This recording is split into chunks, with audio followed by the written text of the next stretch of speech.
Hi everyone, so excited to see you all again, and I'm so sorry for being the most inconsistent anyone could be. Paksha, I'm very happy to see you all again, and thank you for the comments, thank you for the views, thank you for all the support. So anyways, ഒരുപാട് നാളുകൾക്ക് ശേഷം കഴിഞ്ഞ ദിവസം ഒരു കോമ്പറ്റീഷനിൽ പങ്കെടുക്കാൻ പറ്റി. അപ്പോൾ അതിൻ്റെ video very unexpectedly completely recorded ആയി. അപ്പോൾ I thought of sharing it with you all. Vikasit Bharat at 2024 എന്നുള്ള വിഷയമായിരുന്നു. So please check it out and do let me know your comments.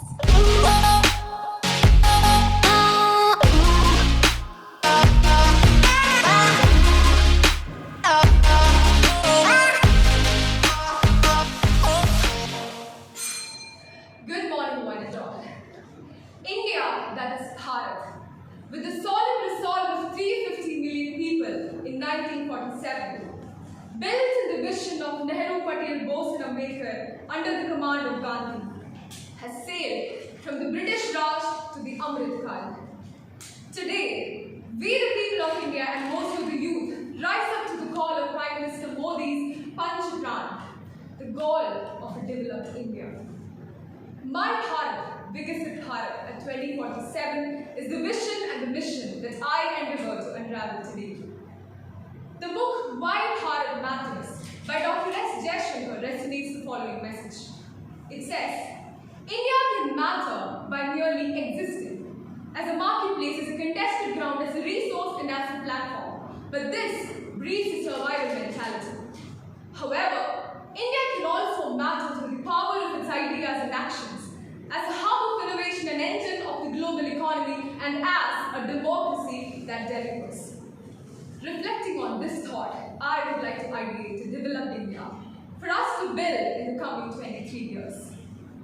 From semi-socialism to market capitalism, from the twin balance sheet crisis to the COVID pandemic, Indian economy currently towers as the world's fastest growing major economy with a GDP of $3.5 trillion.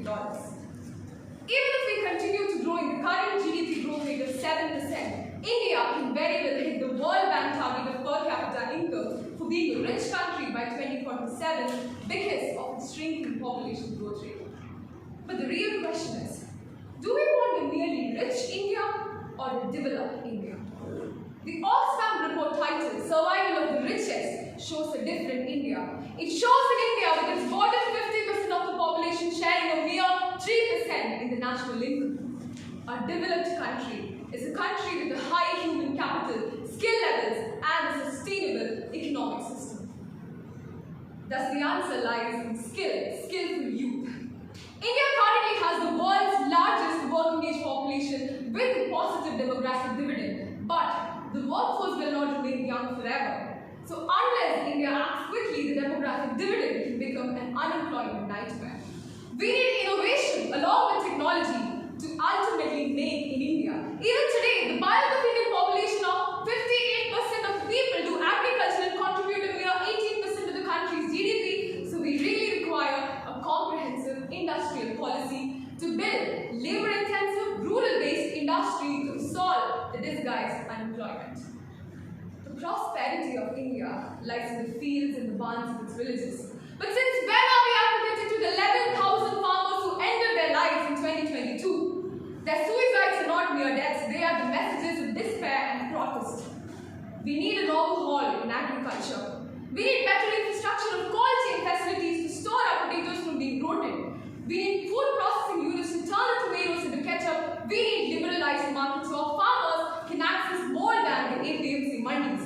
Agriculture remains the life and blood of our country. So there is no question of a Vikasit Bharat without Samriddh Kisan. Beyond economy, beyond population, what makes Bharat truly stand out is the glory of being the only successful democracy in a post-colonial country. Yes, in 1951, it was the biggest gamble for the world when India, a poor and illiterate India, experimented with a democratic election. But it's no longer a gamble. Democracy is in the air we breathe, the flair we seek. However, the former Vice President Hamid Ansari noted, the parliament has become a federation of anarchy. Debates are rare and firm debates are rarer. The rising tide of communal politics and the ordinance rush does not suit well for a Vikasit Bharat.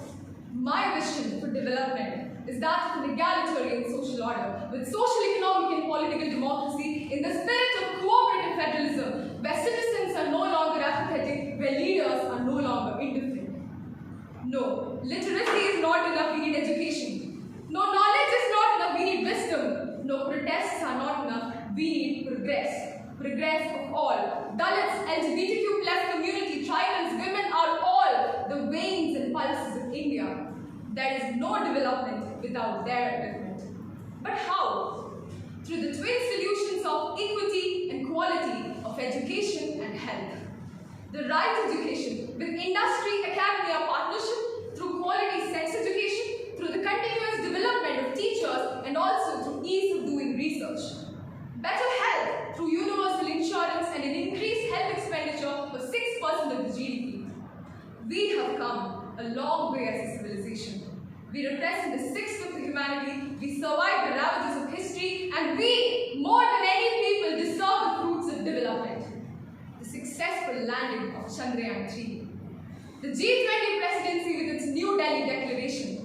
India's vaccine Maitri, which gave health access to millions. 3 different events from 3 diverse domains says one message.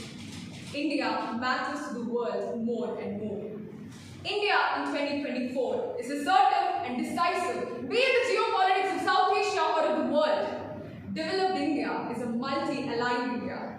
It is the leader of the global South. It is the country with the world's largest food security mission. It is the country with 80% financial inclusion through the Jan Dhan Trinity. It is the country with 168 gigawatts of renewable energy. It is the country where the Supreme Court last day rightfully gave justice to Bilkis Banu and thereby hope to millions of women. It is the country built in the sweat and blood of millions of commoners, and that is the India that I believe. In the dawn of 2047, August 15, I dream that we wake up to a new India, which has a new attribute in preamble. A sovereign, socialist, secular, democratic republic